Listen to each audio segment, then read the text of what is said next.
1957년 캐나다 몬트리올 맥길대학교 부속 정신병원 26살의 한 여성이 입원합니다. 진단명은 가벼운 우울증이었는데요. 금방 나을 겁니다. 의사는 그렇게 말했죠.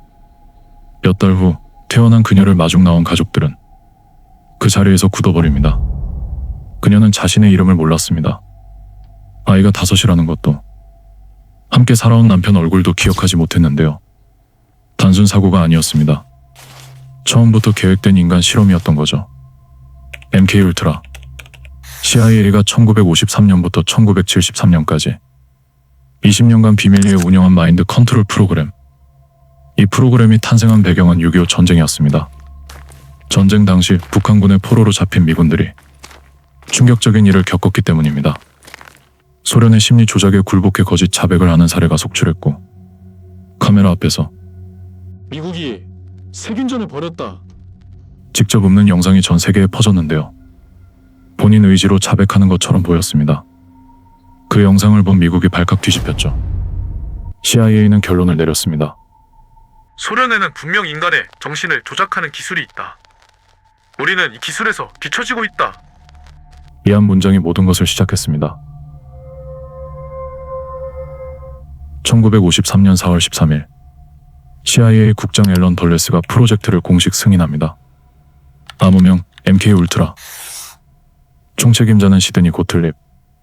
별명은 블랙 소설어. 화학자 출신인 그는 LSD부터 각종 독소까지 인간의 정신을 통제하는 방법이라면 무엇이든 실험했는데요. 실험 대상도 가리지 않았습니다. 고아원 아이들, 정신병원 환자들, 교도소 재소자들, 심지어 CIA 직원들까지였죠. 150개 이상의 하위 프로젝트, 총 2,500만 달러 이상의 예산, 자금은 80개 이상의 유령 기관을 통해 비밀리에 전달됐습니다. 외부에 발각되지 않기 위해서였는데요. 그 돈 중 일부가 캐나다 몬트리올로도 흘러들었죠. 책임자는 이웬 캐머런 박사, 미국 캐나다 세계 정신의학회 세 곳 모두의 회장, 세계 정신의학회 최고 권위자였습니다. 완벽한 선택이었죠. 아무도 그를 의심하지 않을 테니까요. 그리고 그가 실험을 시작합니다.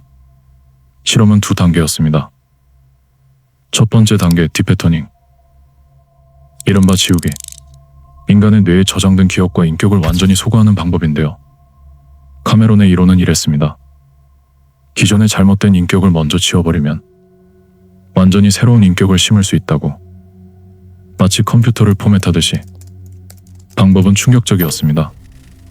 정상 기준 최대 150배의 전기 충격을 가했는데요.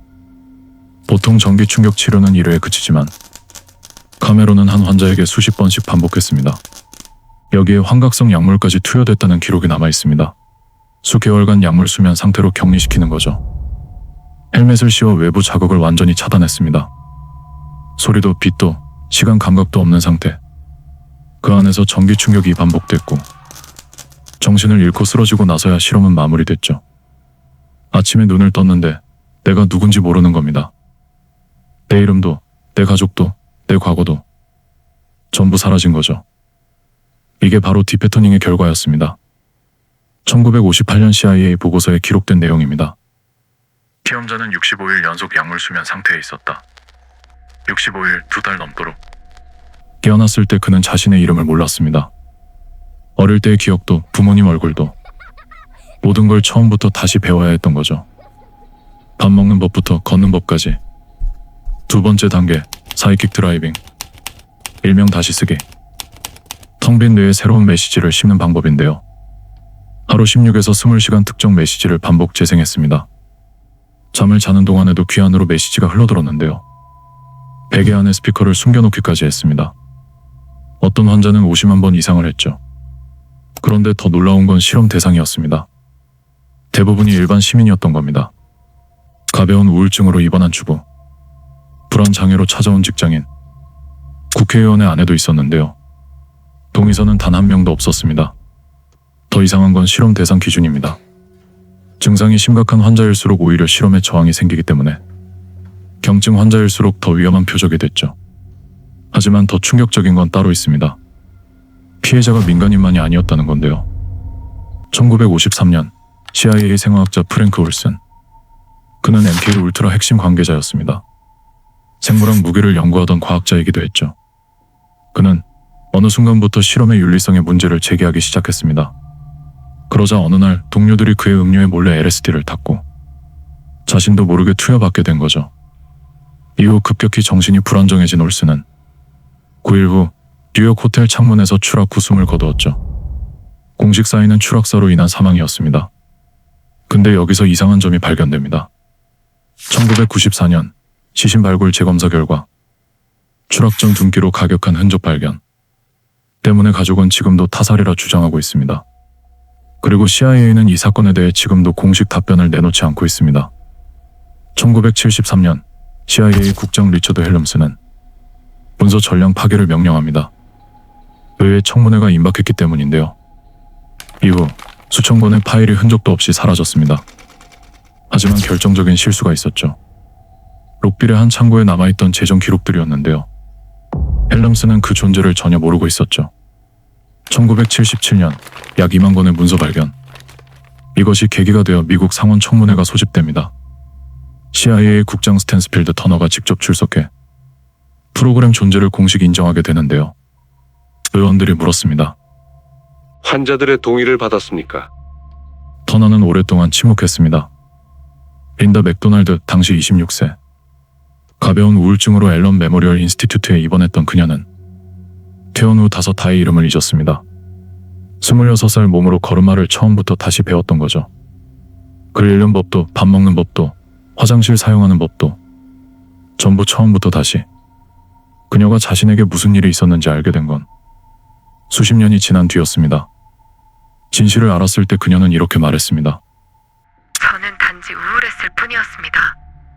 캐나다 정부는 최종적으로 피해자 1인당 10만 달러를 배상했지만 그 돈이 잃어버린 기억을 되돌려줄 수는 없었습니다. 그런데 더 놀라운 건 단 한 명도 처벌받지 않았다는 겁니다. 캐머런은 실험이 폭로되기 전인 1967년 심장마비로 사망했고 고틀립은 면책 합의로 처벌을 피했습니다. 아무런 처벌 없이 모든 게 끝난 거죠. 물론 이런 시각도 있습니다.